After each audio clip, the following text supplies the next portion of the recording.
எந்த வேலையும் செய்யாம இருக்கலாம். இப்ப நீங்க தச்சு வேலைக்கு வரதில்ல, கம்பி கட்டுறதுக்கு வரதில்ல, கொத்தனார் வேலைக்கு வரதில்ல, எந்த வேலைக்கு நீங்க வரதில்ல. ஆனா இதையெல்லாம் தான் அப்படியே போய் வெளிநாடுகளை செய்றீங்க.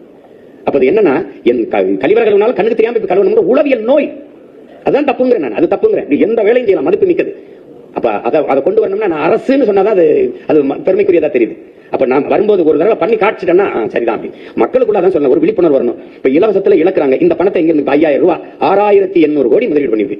6800 கோடி அரசு காசை எடுத்து தன் வாக்கை உறுதி செய்யுது. இப்ப எவ்வளவு கொடுமையான நிர்வாகம் இது, யாருமே கேட்கல. இப்ப நம்ம இப்ப உங்ககிட்ட அதிகாரம் வச்சு கொடுத்துட்டீங்க, என்கிட்ட ஒண்ணுமே இல்ல.